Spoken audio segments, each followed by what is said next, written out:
Gandang hapon mga kaspero. Nagdayo po kami. Dito tayo ngayon sa lugar ng Simirara mga kaspero. Mula kanina sa Boracay alas 12 kami umalis po doon. Alas 12 ng tanghali. Tapos dumating kami dito alas 4:30 na. Ayun, nakailang oras din tayo ng biyahe mga kaspero. Excited na ako. Pati yung mga grupo natin. Si Master X. Ayan. Si Master Kyle. Ang ganda ng wetsuit mga kaspero. Uso yan, uso. Grabe. Pit na pit sa yan. Galing. Master Gabi, ang ganda ng wetsuit mga kaspero. Bago. 5mm. 5mm. Uso, baka naman. Binamanihan. Binamanihan. Ayan, excited na kami. Bantay natin, no? Kabantay Junjun. Ayan. Si Tuto Godeng mga kaspero. Ayan, ready na. Andun yung ano natin? Andun na yung kapay sa bangka. Ayun, gagamitin natin yung isa. Yung Blue Marlin 1 natin dyan na muna nakaparating. Kaya kay Tuto Godeng. Kaya Master Gabi. Ayan mga kaspero, excited na kami. Ilang oras na lang, nagdidilim na. Hahabol po kami ng pang-ulam. Mga kaspero, ang galing oh. Ang ganda ng wetsuit ni Master Kyle. Parehas kay Master Gabi yung kulay. Parang army. Parang sundalo ka Master Kyle ah. Uso, uso. Baka naman. Galing. Anong, medyo hapon. Salam, salam. Garos.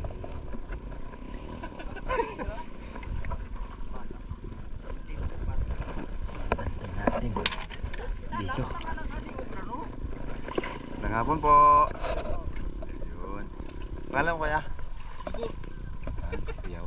Siya ang bantay natin ngayon. Excited. Yeah. Ready na.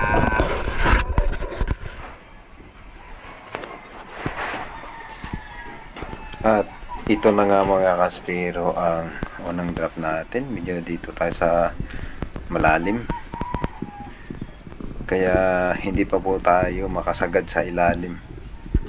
At mayroon tayong nakitang dalawang batfish. Ang laki mga kaspero. Kaso lang hindi tayo makadapa pa. Kung makadiretso sana tayo agad ay makapanan agad tayo. Ayun. Ito namang Lungnos Emperor, ang bilis lumapit. Hindi pa ako naka-open ng cam natin ay nandyan na agad siya.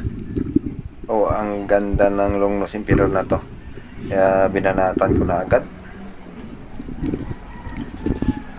At dito naman po sa King Mac. Ayan. Pababa pa lang ako sa kalagitnaan pa lang ako mga kaspero ay biglang lumapit sa gilid dumaan. Ganon pa rin. Hindi rin ako naka-open ng cam at bigla ko siyang napana. Ganon talaga mga kaspero kasi pag yung mga pelagic ay biglang dumaan, ayun, hindi na tayo nakapag-ready. Hindi na tayo makapag-open ng cam. Ang pinapana na natin Bibi. Agad yan mga kaspero.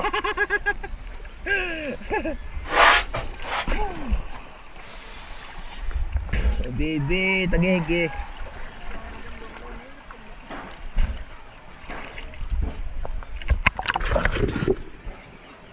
At ito ang sumunod mga kaspero, isang labahita. Napakagandang spot na to mga kaspero. Ang daming isda, daming labahita. Nakadali po tayo ng isa.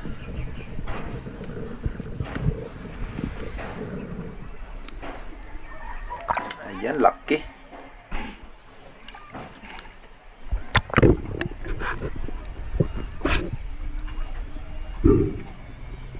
At dito naman po sa pagkakataong ito, ayun. Kasi nung pababa pala ako ay nakita ko na ang grupo na to. Kaya dali-dali akong inopen yung cam natin at na-videohan po natin ang pagpana. Ayan, mga kaspero, isang talakitok. Ayan mga kaspiro, pag may kalaliman ang sinisisid natin ay di agad-agad tayo nag-open ng cam natin kasi malulubat siya mga kaspiro.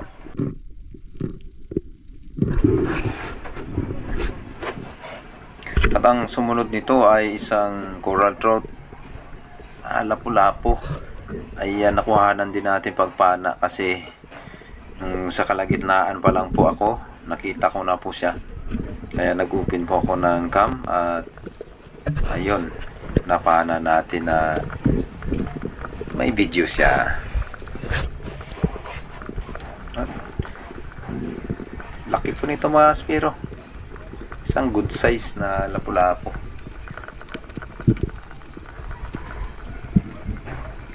Ganyan lang po yung kulay ng isda pagka sa malalim. Pag dumating naman sa taas ay umiiba na yung kulay. Pulang-pula na siya. At ang lugar na ito mga kaspiro ay mayroon pong kaliliman. Ayan. Halos na hindi na makita yung ilalim at di pa tayo nakarating sa taas. Ayun. At sa pagkakataong ito mga kaspiro ay dito tayo nag-drop sa gilid ng bato. Dito po tayo mag-aambos. Ayun, biglang may lumapit na mga unicorn. Pili agad tayo ng papanain yan, sapol. Isang unicorn fish ang nadali natin.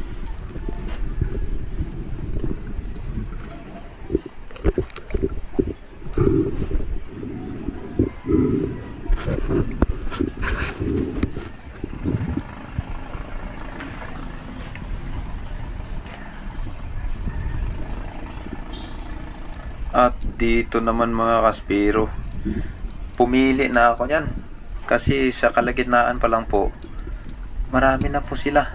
Ayun o, lalaki, ang dami pong labahita mga kaspiro. Parang nakalito nga pumili pero pinili ko yung mas malaki. Ayun, nadali natin. Napakaganda po ng spot na ito. Laki ng labahita.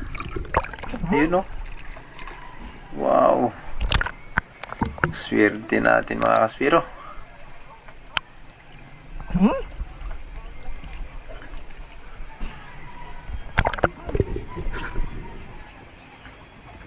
At dito naman po ay pababa pa lang tayo, nakakita tayo ng isang malaking unicorn. Ayun, sapol. Ayan, nakuhanan natin pagpana. Kasi mga kaspiro, pagdating ko sa kalagitnaan ay tinitingnan ko mabuti kung may mga pelagic na dumaan. Ayun nga po, ito po ang nakita ko. At ayun, nakapag-open agad tayo ng cam at napana natin sapol.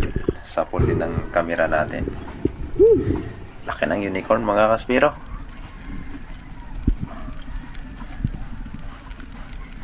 Sa pagkakataong ito, target na natin yung batfish, sapol. Ayun o, isang malaking batfish. Ayan, sumabit.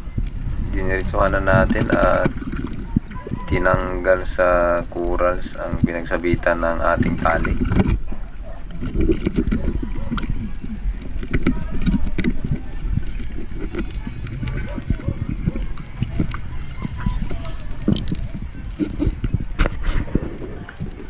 Ayan mga kaspiro, nadali nating batfish.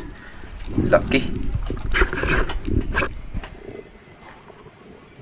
At ang sumunod naman po na pag-open natin ng kamay dito na sa baba. Ayun, target na po natin yung dalawang samaral. Pipili lang po tayo ng kung sino ang mas malaki sa kanila. Yan, itong isa, sapol. Ayan, nadali natin mga kaspiro.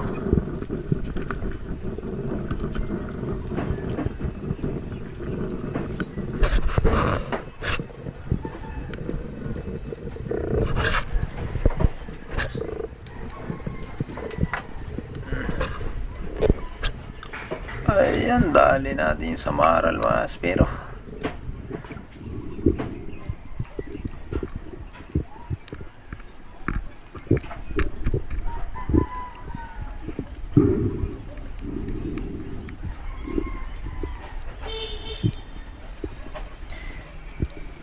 Medyo may kalaliman lang po ang mga spot natin mga kaspero, pero kailangan natin magtiis at magtiyaga dahil andito po yung mga pelagic at yung mga isda na ating mapapana.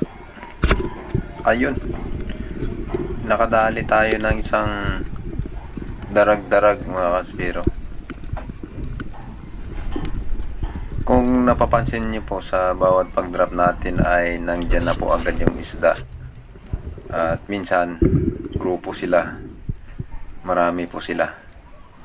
Kaya makikita talaga natin at dito natin malalaman yung lugar na talagang marami pang isda at hindi tinitira ng mga illegal fishing. Yan mga kaspero. Kasi pagka tayo po ay nanisid sa mga sagad na sa illegal fishing na lugar ay halos wala tayong mapapana. Dito naman mga kaspero, ayan, isang malaking green job fish sapol. Ayan mga kaspero, yun po yung sinasabi ko na pababa pa lang tayo ay mayroon na agad na nagpapakita. Talaga nagpapapana talaga siya. Minsan po kasi itong green job fish mga kaspero ay mailap. Pag nakita na tayong pababa, pag napansin na tayo, ay hindi na po lilingon yan. Tuloy-tuloy na po yan. Pero dito sa lugar na ito, ayun, kinakita kong dumaan nung sumisid ako, nahabol ko siya, talagang bumalik pa. O diba, swerte natin. At dito naman yung midnight snapper mga kaspero ay tinatarget na natin. Kaso lang lumayo siya at siyempre po nag-antay po ako saglit. Baka bumalik. Ayun, bumalik nga po siya. Ayan, sapul. Nadali po natin ang isang midnight snapper.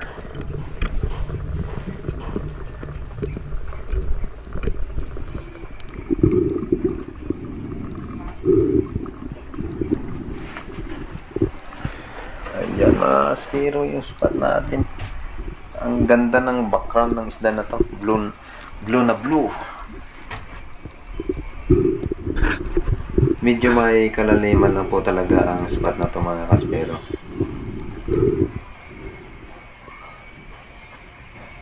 At dito naman po sa pag-drop natin ay nag-open na agad ako ng cam.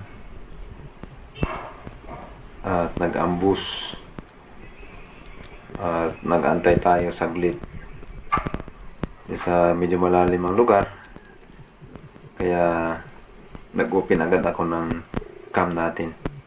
At ayun, meron na tayong nakita mga bitfish, yung mga talagang kinakain ng mga pelagic. Ayan na mga kaspero, ang daming unicorn at nakahalo dito yung red snapper. Ayan, nakatarget tayo ng isa. Sapul mga kaspero ang red snapper.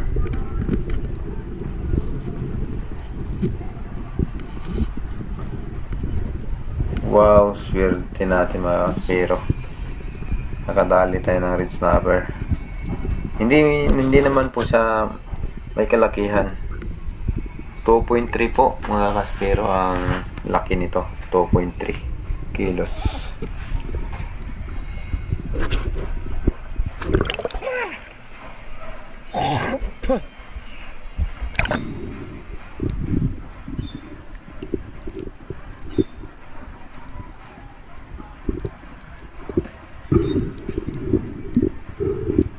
Ako mga kaspero ay tuwang-tuwa po ako pag nakapana po ako ng red snapper. Bihira lang po talaga ako nakakadali nito. Yung ibang kasama ko po ay lagi sila nakakapana, pero ako bihira lang po talaga. Kahit napapanood nyo sa mga video ko, bihira lang po talaga. Kaya kahit ganito po kalaki, ang saya ko po nito mga kaspero.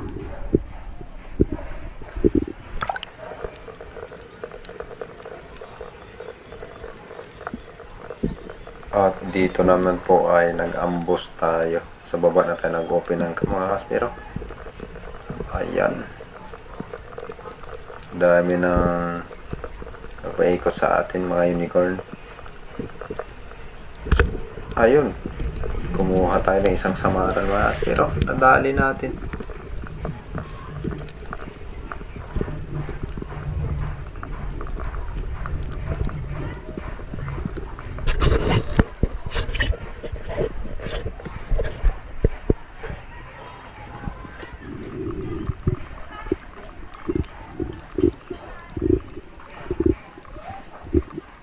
Buti hindi mo natanggal yung balat. Hindi tumago sa kabila. Pero nadali pa rin natin siya. Kaspero. At dito naman mga kaspero sa sobrang bilis ng pangyayari. Ayun oh. Isang dugtot. Isang dugtot na. Sus, grabe. Ang lakas umila. Yung 60 meters natin na tali mga kaspero. Bago ako dumating sa taas. Kunti-kunti na lang natira. Ayun. Ayan mga kaspero. Kunting hilan lang. Wala. Ewan. Wala na.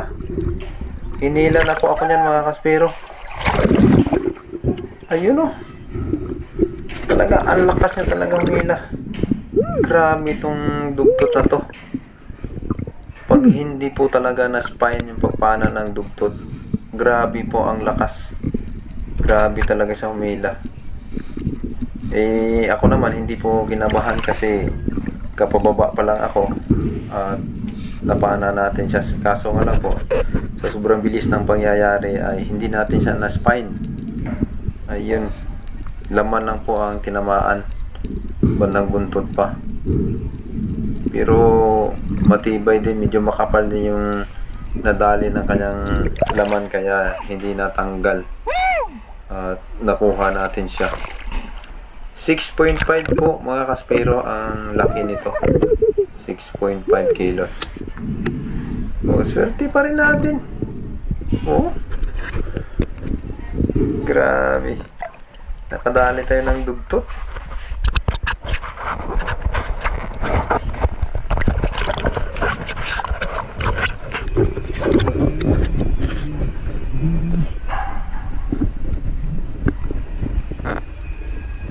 Ayan.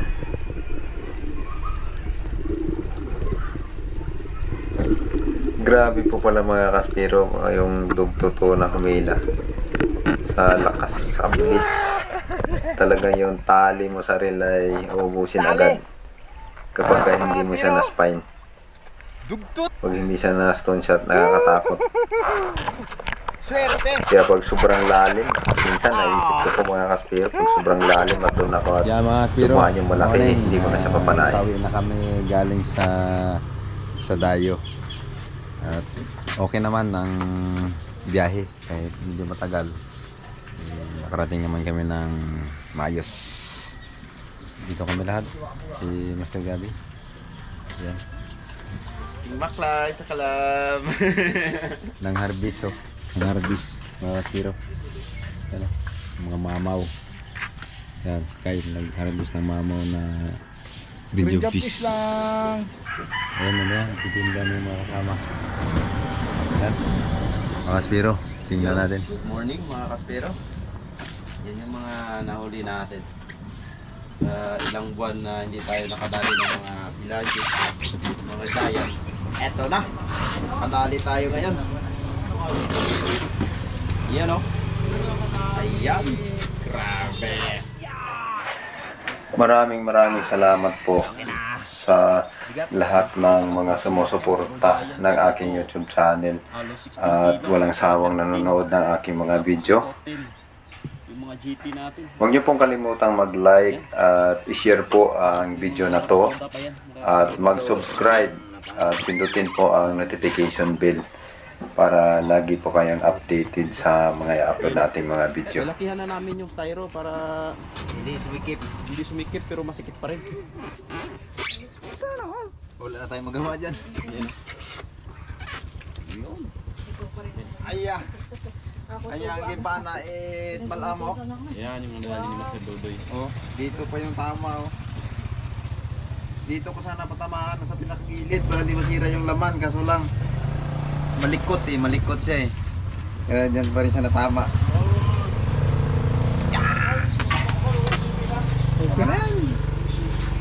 Ayos ba mga kaspiro? Ayos ba? Ayos.